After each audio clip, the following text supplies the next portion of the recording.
अस्सलाम वालेकुम स्टूडेंट्स, कैसे हैं आप सभी? ठीक ठाक हैं। मुझे उम्मीद है कि कल की जो बात मैंने आपको बताई थी आपको उससे इस्तेफ़ादा ज़रूर हुआ होगा।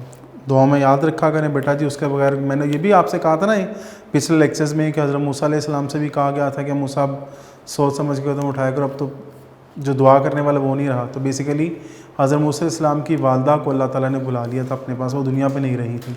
तो एक नबी को भी दुआओं का कहा जा रहा है। तो अल्लाह ताला हमें जो अपनी हिफाजत में रखें। अच्छा, अब बेटा जी आते हैं हम लोग, मैंने कल आपको कहा था डी पार्ट आप लोग खुद सॉल्व करेंगे। अब आते हैं ई पार्ट की तरफ। ई पार्ट है 3/2 की होल पावर -2, 3/2 की whole power -2 power p bracket के बाद जो है multiplied by 3/2 whole power -2 3/2 whole power -2 की पावर q। अच्छा जी, हाँ जी, क्वेश्चन यही है जी, बिल्कुल यही है। अच्छा मेरा बेटा, अब हमने इस बात का ख्याल रखना है सबसे पहले कि क्यों ना हम इस तरह कर लें कि सबसे पहले जो नेगेटिव पावर है उसको ख़त्म किया जाए। अगर मैं 2/3 लिख दूं तो पावर नेगेटिव से क्या हो जाएगी? पॉजिटिव। सिंपल सा है ना।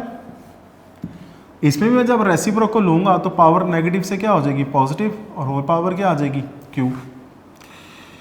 तो अब मुझे बताएं, 2 को p से मल्टीप्लाई करेंगे 2/3 की पावर 2p हो जाएगा। 2/3, 2 को q से मल्टीप्लाई करेंगे होल पावर 2q हो जाएगा। ठीक है, दोनों की बेस क्या है? 2/3 2/3, तो मल्टीप्लाई हो रहे हैं तो यहाँ पे हम प्रोडक्ट लॉ यूज़ करेंगे 2/3 और पावर्स को ऐड कर दिया जाएगा 2p + 2q। Any problem? याद रखिएगा। अब देखिए यहाँ तक तुम्हारे पास सॉल्व हमने कर लिया, लेकिन सिंप्लीफिकेशन के मार्क्स होते हैं ना, तो मुझे इसमें एक और स्टेप सॉल्व होता हुआ नज़र आ रहा है। वो स्टेप क्या है? अब मुझे ये बताएं कि इन दोनों में, चलें इधर ही लिखता हूँ, 2 कॉमन आ रहा है और साइड बाहर कौन रह जाएगा? p + q। देखिए ना, 2 कॉमन आ रहा था ना, सिंपल सी बात है। चलें मैं आपको और आसान कर देता हूँ। मैं ये ब्रैकेट रेज करके ये वाली ब्रैकेट अगर यूज़ कर लूँ तब भी तो कोई ऑब्जेक्शन नहीं है ना। अब बताएं 2 का स्क्वायर क्या होता है? 4। चलें अगले कर देते हैं जी, इधर नहीं कर देते। 2 का स्क्वायर क्या होगा मेरा बेटा? 4। 3 का स्क्वायर क्या होगा? 9, क्योंकि 3 3 9 होते हैं, और होल पावर क्या आ जाएगा? p + q। Any problem? फिर रिपीट कर देता हूँ, आसान सा क्वेश्चन है बिल्कुल। सबसे पहला मैंने क्या काम किया था, जो पावर माइनस थी वो रेसिप्रोकल लेकर पॉजिटिव कर दी। 3/2 का रेसिप्रोकल लिया 2/3, तो उसकी पावर भी -2 से +2 हो गई। ठीक है जी, ये तो हो गया पहला स्टेप। सेकंड स्टेप, 2 को p से मल्टीप्लाई किया 2p, फिर 2 को q से मल्टीप्लाई किया 2q आ गया। नेक्स्ट स्टेप, दोनों मल्टीप्लाई हो रहे हैं तो पावर्स को मैंने क्या कर दिया? ऐड। फिर मज़ीद सिंप्लीफिकेशन के लिए मैंने देखा दोनों में से 2 कॉमन आ रहा है, दोनों में से 2 कॉमन आ रहा है, तो मैंने जब 2 कॉमन लिया, मैंने जब 2 कॉमन ले लिया, देखो ना, 2 को p से मल्टीप्लाई करेंगे 2p, 2 को q से मल्टीप्लाई करेंगे 2q आ जाएगा। तो मैंने क्या किया, 2/3 का स्क्वायर ओपन कर दिया तो वो 4/9 होगा, जबकि whole power p + q as it is रह गई। Any problem? एनी प्रॉब्लम बेटा जी? No problem. चले जी, अब हमारे पास आता है next f part. f part में क्या कहता है? a/b की होल पावर -7, a/b की whole power -7 divided by b/a की whole power 7, b/a whole power 7, और इस पूरे एक्सप्रेशन की पावर उसने m लिखी हुई है। ठीक है मेरा बेटा जी। अब इसमें देखें, सबसे पहली बात फिर वही आ जाती है, नेगेटिव को मैंने पॉजिटिव करना है। इसका जब मैं रेसिप्रोकल लूँगा b/a, तो मुझे बताएं -7 क्या हो जाएगा? +7, जबकि ये b/a whole power 7 as it is, और ये m भी एज इट इज़। अच्छा जी, बेस मैंने सेम कर दिया b/a। अब प्रॉब्लम क्या है, दोनों की बेस सेम है और दरम्यान में साइन कौन सा है? डिवीजन का। तो b/a होल पावर 7 -7 हो जाएगी, और जबकि लास्ट में जो पावर है वो क्या है हमारे पास? m। ये 7 7 से कैंसिल हो गया, तो मुझे बताएं b/a की पावर क्या रह जाती है? 0। तो जिसकी पावर 0 वो किसकी इक्वल होता है मेरा बेटा, बताएं 1 के ना, जिसको हम 0 ला बोलते हैं, 1 की पावर m आ जाती है। और जिसकी 1 की पावर मैंने आपको स्टार्टिंग में बताया था, ये बल्कि बात रिपीट हो चुकी है, 1 को आप 10 टाइम्स मल्टीप्लाई करें, 100 टाइम्स, 1000 टाइम्स, m कोई भी नंबर हो सकता है, तो उसका आंसर 1 ही आएगा, उसका आंसर 1 ही आएगा। देखिए आसान सा काम है मेरा बेटा, अभी तक कुछ मुश्किल तो नहीं है। जी पार्ट इंपॉर्टेंट है जी, ये जो समझ लें, आज मैं आपको अभी तक मैंने क्वेश्चन नंबर 2 का आपको जो उनसे पार्ट करवाया मेरे बेटे जेन में रखिएगा, ये इंपॉर्टेंट है, ये जी पार्ट भी इंपॉर्टेंट है। अब जी पार्ट क्या है, जी पार्ट में बोला 4 × 5 की पावर m, 4 × 5 की पावर m ओवर 5 की पावर m प्लस 1 माइनस 5 की पावर m प्लस 1 माइनस 5 की पावर m। फिर बता रहे इंपॉर्टेंट है, आसान भी है, लेकिन थोड़ा सा तो हमें मज़ीद यानी कि सोचना पड़ता है। अब इसको हमने सॉल्व कैसे करना है, ये हमने सोचना है। मुझे एक बात बताएं कि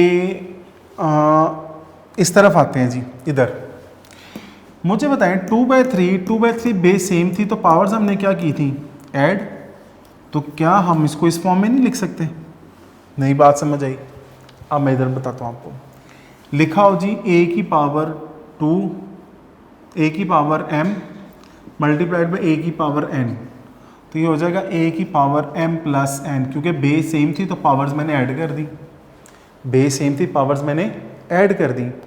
तो मेरा बेटा मुझे एक बात बताओ, जब मैंने पावर्स ऐड की हैं तो अगर मैं लेफ्ट हैंड साइड को राइट हैंड साइड की तरह लिख सकता हूँ, तो क्या राइट हैंड साइड को इस तरह नहीं लिख सकता, यानी कि पावर्स ब्रेक करके?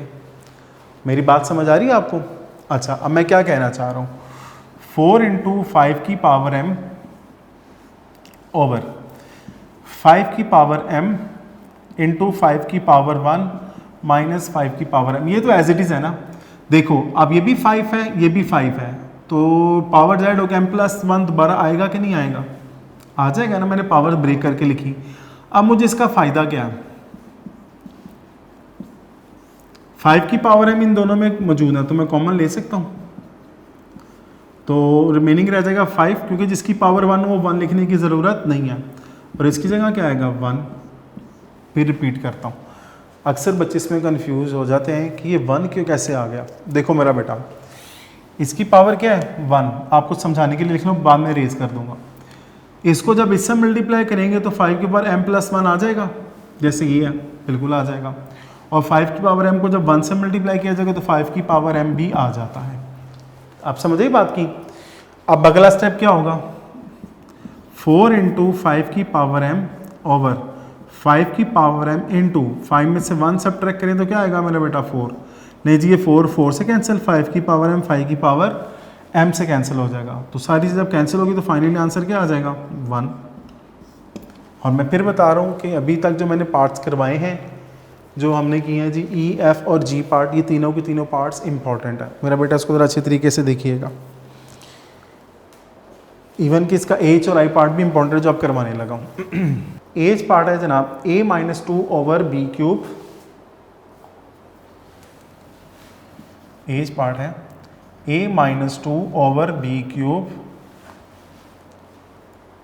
Divided by a over B square, divided by a over B square whole power -2, whole power -2। अच्छा जी, मेरा बेटा बोर्ड पे देखिएगा, a-2 over B cube divided by, तो बी स्क्वायर ओवर a और होल पावर +2 कर दी। ये तो स्टेप हमने पहले भी किए हैं कि जब रेसिप्रोकल लेते हैं तो माइनस वाली पावर क्या हो जाएगी प्लस, यानी कि साइन चेंज होंगे ना। अच्छा जी, दूसरी बात a-2 over B cube division को जब मल्टीप्लिकेशन में करूंगा तो इनका फिर रेसिप्रोकल हो जाएगा a over B square whole power 2 as it is. समझ आई बात की? पहले मैंने रेसिप्रोकल इसलिए लिया था कि माइनस को मैंने क्या किया प्लस, ये तो समझ ली इतना काम हो गया। अगला काम डिवीजन को मल्टीप्लाई किया, इस वजह से दोबारा रेसिप्रोकल लेना पड़ा। ये दोनों बातें आपने जहन में रखनी है। अच्छा जी, a-2 as it is over B cube multiplied by A square और 2 था क्या हो जाएंगे 4, ऐसे ही है। यानी कि ए स्क्वायर इंटू ए माइनस 2 ओवर बी 3 है और ये 4 है तो 3 + 4, क्योंकि प्रोडक्ट ला क्योंकि मल्टीप्लाई भी हो रहे हैं तो पावर्स ऐड हो गई, पावर्स क्या हो गई ऐड। तो मेरा बेटा फाइनली इसका आंसर क्या आ जाएगा, ए स्क्वायर को जब हम ए से मल्टीप्लाई करेंगे तो क्या आएगा ए क्यूब, ए स्क्वायर को 2 से मल्टीप्लाई करेंगे तो -2a स्क्वायर और 3 में 4 ऐड कर दिया जाएगा तो b की पावर 7। तो ये आपका फाइनली आंसर आ जाता है। क्लियर होगी बात? फिर रिपीट करता हूँ मेरे बेटा, आपने ना इसको टेंशन नहीं लेनी है ये बड़ा आसान सा क्वेश्चन, जस्ट हमने पावर्स को सॉल्व करना है। देखिए सबसे पहला काम क्या था, पावर को मैंने नेगेटिव था तो क्या किया पॉजिटिव, ठीक है जी। दूसरा काम मैंने क्या किया कि जब डिवीजन को मल्टीप्लिकेशन में कन्वर्ट किया तो अगेन रेसिप्रोकल ले लिया। अब देखा जाए a का स्क्वायर a स्क्वायर आएगा और 2 2 द 4, क्योंकि ये जो स्क्वायर था वो a का भी था और b स्क्वायर का भी था। उसके बाद मैंने अगला काम क्या किया बेटा जी, a स्क्वायर किससे मल्टीप्लाई हो रहा है a माइनस 2 के साथ और b4 b क्यूब से, तो पावर्स को मैंने ऐड कर दिया, ठीक है मेरा बेटा। तो अब a स्क्वायर को जब a से मल्टीप्लाई करेंगे तो a क्यूब आ जाएगा, क्योंकि पावर 1 है तो 1 और 2 कितने हो जाएंगे 3, और 2 को जब a स्क्वायर से मल्टीप्लाई करेंगे 2a स्क्वायर। इसी तरह 3 और 4 को ऐड किया तो 7 होगा। Is it clear? ये था आपका एज पार्ट। अब मैं आता हूँ आई की तरफ। आई पार्ट क्या है इसका बेटा जी,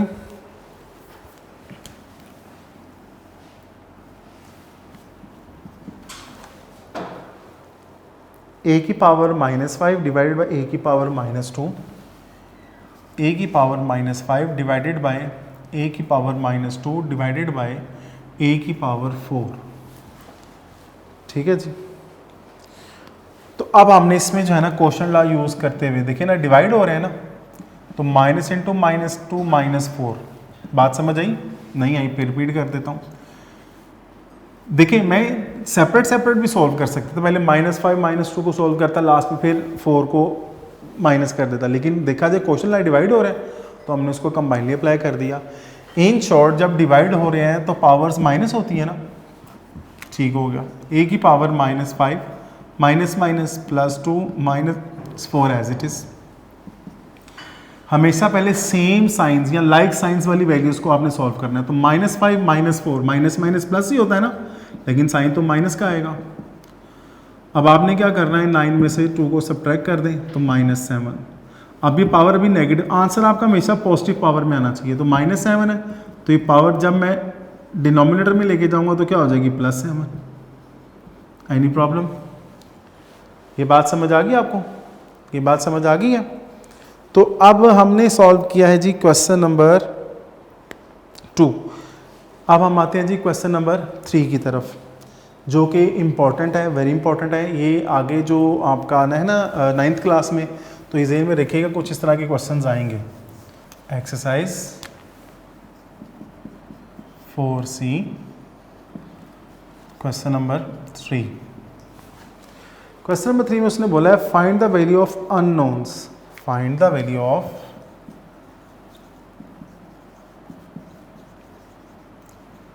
अननोन्स। चलिए फर्स्ट पार्ट क्या है जी,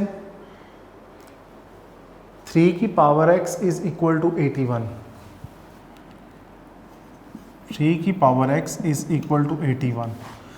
अब मुझे बताएं 3 का भी हमें पता है, 81 का भी पता। अननोन क्या है? x। अननोन हमेशा वेरिएबल होता है, कांस्टेंट कभी अननोन नहीं होता। कांस्टेंट वेरिएबल में डिफरेंस मैंने आप लोगों को बताया था। कांस्टेंट हमेशा अपनी एक मुस्तकिल वैल्यू रखता है, वैल्यू चेंज नहीं कर सकता। कि जैसे मैं 5 की जगह 6 नहीं लिख सकता 6 की जगह 7 नहीं लिख सकता। किसी को 5000 लेके उसको 500 वापस नहीं कर सकता। समझ आ रही है बात की? कांस्टेंट की अपनी ही वैल्यू होती है, वो चेंज नहीं होती, जबकि वेरिएबल होता है जो अपनी वैल्यू चेंज करता है। अब इसमें बेसिकली हमने x फाइंड आउट करना। किसको फाइंड आउट करना है? x। अच्छा जी, मुझे ये बताएं अगर मैं 81 के फैक्टर्स बनाऊं, जो डेफिनेटली आपको आते होंगे, 3 2 द 6 प्राइम फैक्टर जो होंगे 3 7 the 21, 3 9 the 27, 3 3 the 9 and 3 1 the 3। ऐसे ही है। अब मुझे बताइए 3 कितने टाइम्स मल्टीप्लाई हो रहा है? 4 टाइम्स। तो 3 की power x is equal to 3 की पावर 4। Any problem? चलें आपके लिखता हूँ नीचे बाय कंपेयरिंग।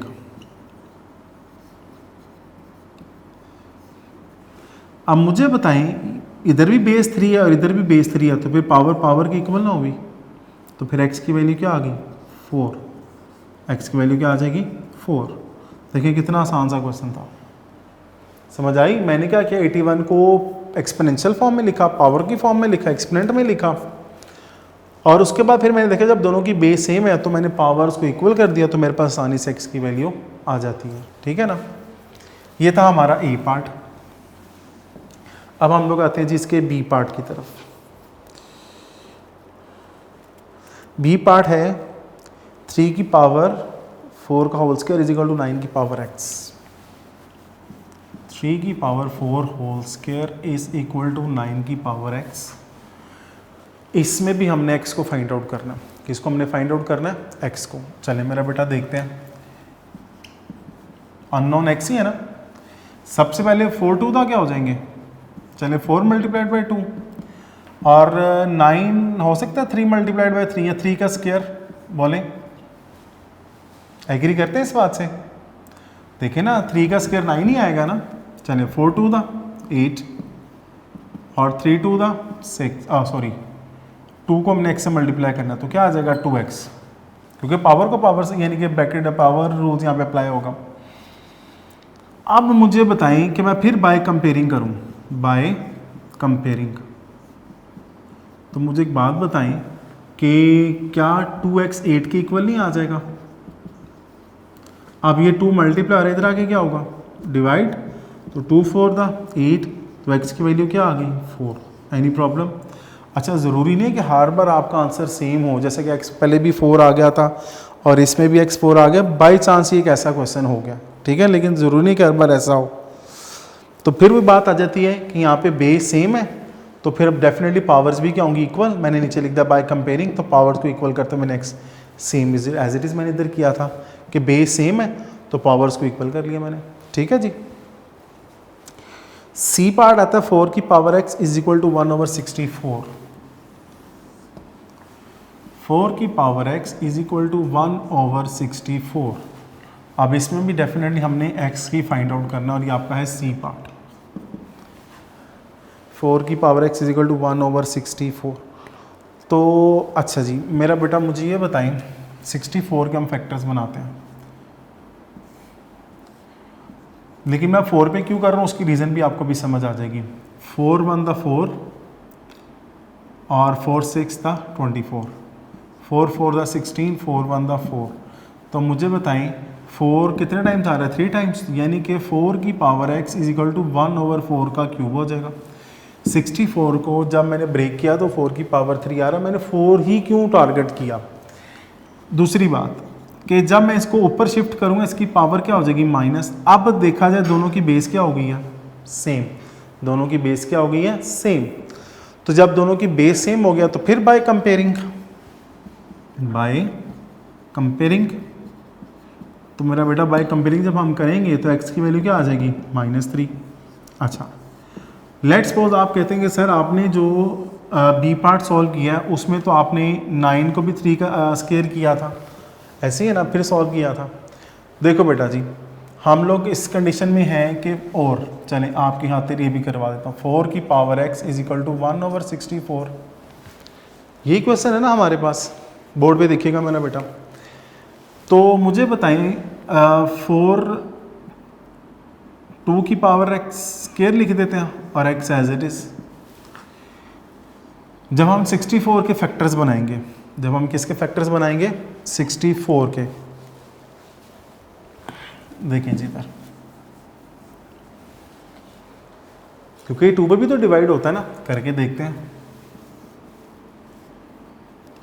चलिए 2 3 6, 2 2 4, 2 1 2, 2 6 12, 2 8 16, 2 4 8, 2 2 4 एंड 2 1 2। 1 2 3 4 5 एंड 6, मुझे बताएं 2 कितने टाइम्स आया, 6 टाइम, तो इसका मतलब 1/2 की पावर क्या हो जाएगा, 6। चलिए जी 2 को x से मल्टीप्लाई करेंगे 2x हो जाएगा, क्या हो जाएगा 2x, और इसकी पावर प्लस से ऊपर जाके क्या हो जाएगी माइनस। अब भी देखा जाए दोनों की बेस क्या हो गई है, बिल्कुल सेम हो गई है। बाय कंपेयरिंग 2x किसके इक्वल आ जाएगा, -6 के, बाय कंपेयरिंग। तो अब ये 2 मल्टीप्लाई हो रहा है, इधर आके क्या होगा मेरा बेटा, डिवाइड 2 3 था क्या आएगा 6, और x की वैल्यू क्या आ गई -3। तो मुझे बताओ कि अभी भी वही आंसर नहीं आ रहा। तो आंसर मीन टू से क्या पहले वाला मेथड भी अप्लाई कर लेंगे तब भी no problem, second method apply कर लेंगे तब भी नो प्रॉब्लम, आपका आंसर बिल्कुल ठीक कंसिडर होगा। ठीक है, डी पार्ट आता है जी बेटा आगे। डी पार्ट में क्या कहा गया जी, x³ = 27, ये तो बड़ा आसान सा है, चलें करवा देता हूँ जी। x³ = 27, तो 27 तो सभी बच्चों को पता है 3 का क्यूब होता है। तो फिर बाय कंपेयरिंग, अच्छा अब डिफरेंस क्या है वैसे मुझे ये बताएं। अब पावर सेम आ रही हैं, तो फिर जब पावर सेम आ रही है तो फिर बेस भी क्या होंगी, इक्वल होंगी। डिफरेंस समझ आया। पहले क्या था, बेस सेम आ रही थी, हम पावर्स को इक्वल कर लेते थे, किसको इक्वल कर लेते थे, पावर्स को। इसमें आपने देखा होगा जैसे कि देखें ज़रा, बेस सेम है पावर्स को इक्वल कर लिया, बेस सेम है पावर्स को इक्वल कर लिया, जबकि इसमें क्या है, इसमें पावर सेम आ गया, एक्सपोनेंट सेम आ गया, तो हमने बेस को इक्वल कर लिया। ये डिफरेंस समझ आ गया आपको। अच्छा जी, ये था आपका क्वेश्चन नंबर 3। अब हम आते हैं क्वेश्चन नंबर 4 की तरफ। क्वेश्चन नंबर 4 है,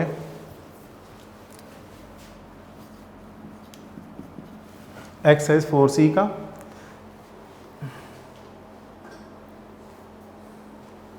If a is equal to 2, if a is equal to 2, x is equal to 3, y is equal to 4 and z is equal to 2, then find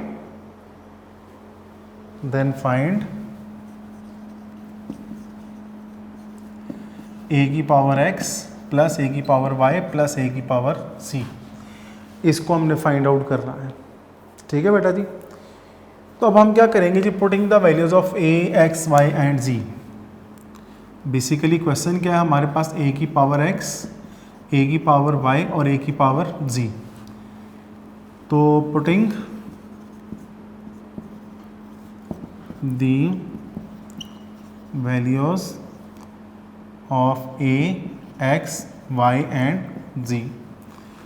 तो मेरा बेटा देखना, a है तो a किसकी इक्वल था 2, और x किसकी इक्वल है 3, तो 2 की पावर क्या आ जाएगा 3। फिर a आ गया 2, y किसकी इक्वल है 4 के, लो जी 2 की पावर 4। फिर a आ गया तो 2, तो z किसकी इक्वल है 2, तो 2 की पावर 2। तो मेरा बेटा आपको एक्सप्रेशन समझ आया। इन शॉर्ट मैंने a की वैल्यूज़ पुट की हैं, और a की वैल्यूज़ पुट करने के बाद मैंने क्या किया है, x, y, z की जो पावर वैल्यूज़ बनती हैं वो भी पुट कर दिया।